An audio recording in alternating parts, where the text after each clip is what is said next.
For English, satellite push, satellite bat.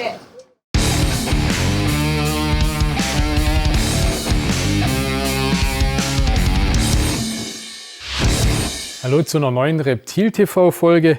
Mein Intro-Tierchen, ein kleine Bartagame, sagt man glaube ich auf Deutsch dazu. Das ist Pogona minor. Früher hießen sie mal Minimus, Pogona minimus, jetzt heißen sie wohl Pogona minor.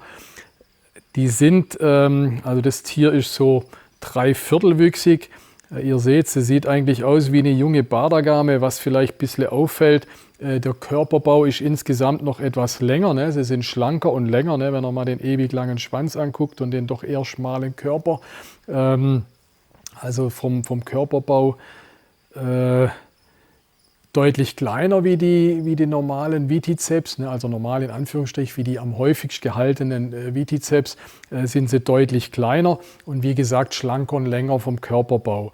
Ansonsten eine Bartagame in Anführungsstrich wie jede andere, ne? Die sind immer recht schön zutraulich, neugierig, eigentlich tolles Terrarientier und in dem Fall einfach das Tolle dran, dass ich nicht so unendlich viel Platz brauche, wie ich für die normalen Bartagamen brauche, ne? Also die ja um die 60 cm groß werden und die hier werden vielleicht runde 40 cm, wobei noch jede Menge Schwanz dran ist. Also reicht mir ein deutlich kleineres Terrarium. Deswegen finde ich es ein tolles Terrarientier. Waren jahrelang fast nicht oder ganz wenig erhältlich, sind jetzt erst seit 1, 2, 3 Jahren wieder öfters in der Terroristik und deswegen heute mein Intro-Tierchen.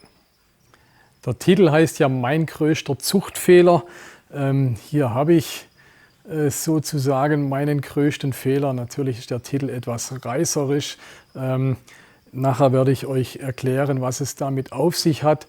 Aber generell wollen wir eben darauf eingehen, was macht bei der Zucht Sinn, was mit was zu verpaaren, was macht wenig Sinn und was sollte man gar nicht machen. Albino ist natürlich so der Klassiker, ne?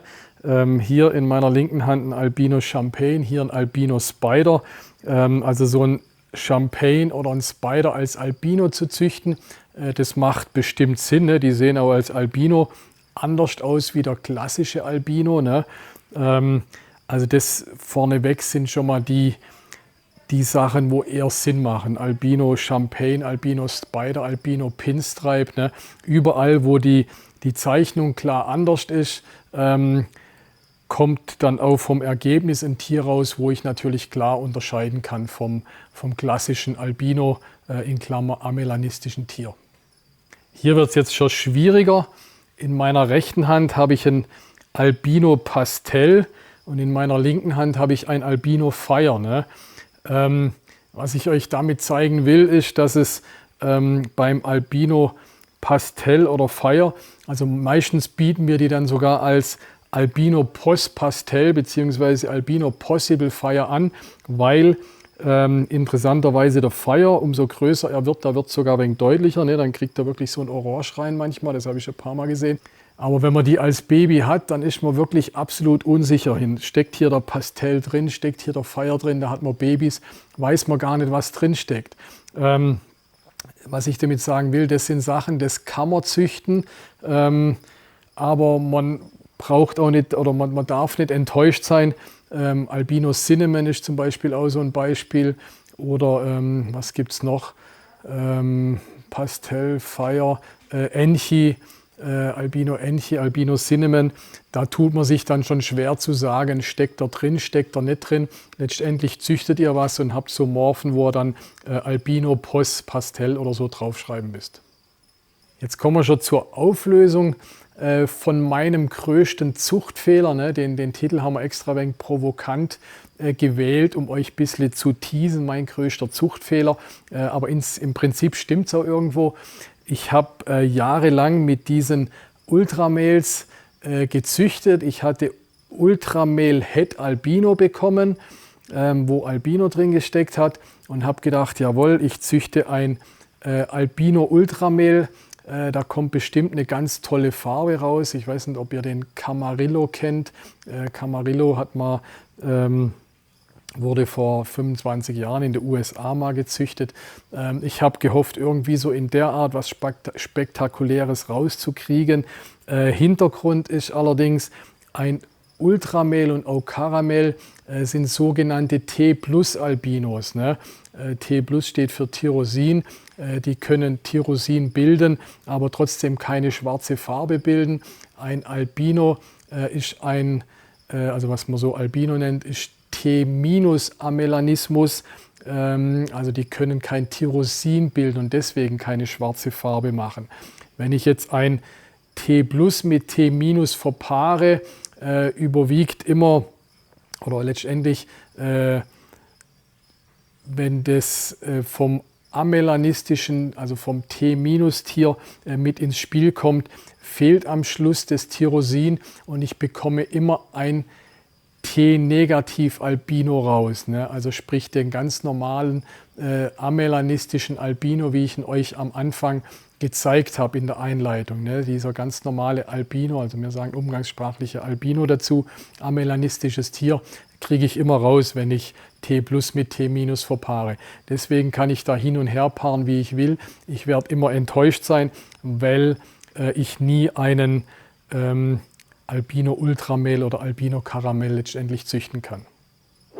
Was auch ein mehr oder weniger Fehler sein kann, aber das ist ein Fehler, den man in der Zucht vielleicht auch bewusst macht, ist irgendwelche Blue Eye Lucies oder auch Black Eye Lucies zu züchten. Also den zu züchten ist bis dahin noch kein Fehler, aber da noch irgendwelche anderen Dinge reinzupacken. Ne? Ein gutes Beispiel, ich hatte leider bis vorgestern, dann haben wir das Tier, ging ins Ausland, haben wir vorgestern nach Japan verschickt, hatte ich einen Karamell Blue Eye Lucy. Ne? Also der war sicher Karamell aufgrund der Verpaarung der Eltern und war aber auch Blue Eye Lucy, weil die Eltern zum Beispiel, wenn ich jetzt Karamell Mojave mit Karamell Mojave verpaare, habe ich ein Baby, das sicher Karamell ist, weil beide Eltern sind Karamell. Und durch die zweimal Mojave mit Mojave kommt ein Blue Eye Lucy raus und ich habe einen Karamell Blue Eye Lucy. Ne? Ist dann Quatsch, weil ein Blue Eye Lucy ist ein weißes Tier. Wenn der Karamell da drin steckt, ist das vielleicht ganz nett. Manchmal weiß ich es nicht einmal, wenn ich zum Beispiel Het mit Het verpaare oder Karamell mit Het Karamell verpaaren würde, wüsste ich nicht einmal, ob er drin steckt. Also wäre ich auch wieder bei Post und so weiter. Und sehen tut man letztendlich auch nicht. Ne? Also ich denke, da muss man in der Zucht manchmal überlegen, macht es Sinn, wenn ich Blue Eye Lucies züchte, was toll ist. Blue Eye Lucies sind immer beliebt, begehrt, weiße Schlange, blaue Augen, ist toll. Aber wenn ich da noch viele andere Zutaten drin habe und am Schluss demjenigen, der das Tier hat oder mir selber, wenn ich es behalte, wenn ich gar nicht genau weiß, was steckt denn alles noch an anderen Sachen mit drin oder sei es auch nur Pastell oder sei es was einfach alles drinstecken kann, da muss ich mir überlegen, macht es Sinn oder züchte ich doch in eine andere Richtung. Was außerdem ein interessantes Phänomen ist, also hier habe ich jetzt Champagne Superkrebel Pastell. Beim Champagne muss ich ein bisschen aufpassen, wenn ich zu viel Sachen in den Champagne reinmache, wird es am Schluss irgendwann auch einfach weiß. Ne? Champagne, Pastell und noch 2, 3 Sachen rein, kriege ich meistens am Schluss, also der ist jetzt nicht ganz weiß, da ist jetzt vielleicht gerade noch rechtzeitig aufgehört mit den Zutaten, aber wenn man zu viel bei den Champagnes reinmacht, sind es am Schluss ebenfalls weiße Tiere mit so bläulich bis, wenn man jetzt den hier anguckt, der geht schon fast Richtung schwarze Augen. An den Augen sieht man es vielleicht, dass es kein Blue Eye Lucy ist, aber geht auch so in die Richtung, wird am Schluss weiß, was ich ja vielleicht auch nicht unbedingt will. Zu guter Letzt noch, was ihr gar nicht miteinander verpaaren solltet, weil einfach keine lebensfähigen Babys dabei rauskommen. Also genetisch ist das einfach so bedingt, dass man manche Sachen, sei es, wenn man sie miteinander sozusagen als Superform verpaart oder auch 2 spezielle Morphen miteinander verpaart, dass dann keine lebensfähigen Babys rauskommen. Ne? Das haben wir beim Pinstripe, ne? Pin mit Pin geht nicht. Kommen keine lebensfähigen Babys raus oder sterben im Ei ab, was natürlich schade ist. Spider mit Spider geht nicht, Champagne mit Champagne geht nicht und Woma mit Woma. Jetzt habe ich hier keine Hand mehr. Der vierte wäre Woma mit Woma. Das sind so die 4 Sachen, die mir gerade einfallen, die nicht lebensfähig sind. Spotnose würde vielleicht auch noch als Super Spotnose dazugehören. Deswegen sollte man die nie miteinander verpaaren. Aber auch über Kreuz kann es schwierig werden. Der Champagne mit Spider ist ebenfalls nicht lebensfähig. Also auch kein Champagne mit Spider verpaaren. Auch da kommen keine lebensfähigen Babys raus. Aber deswegen ist ja die Zucht oder die Farbzucht auch so spannend, weil man weiß wirklich nie genau, was dabei rauskommt, ne? Also diese Folge einfach, um euch gleich ein wenig drüber nachdenken zu lassen. Wie gesagt, die Fehler, die man auf keinen Fall machen soll, Spider mit Spider oder Pin mit Pin. Ich glaube, das ist wichtig. Alles andere tut man ja natürlich auch nichts. Man macht nichts Schlechtes oder Schlimmes oder man macht nichts kaputt oder so. Deswegen muss man die Fehler vielleicht machen. Nicht unbedingt so wie ich jahrelang mit dem Albino Ultramehl. Ne, da habe ich wirklich, glaube ich, 3-4 Jahre dran rumprobiert und dann kamen welche und dann war es wieder ein Albino. Dachte ich, ja, ist das jetzt ein Albino Ultramehl oder nicht oder so.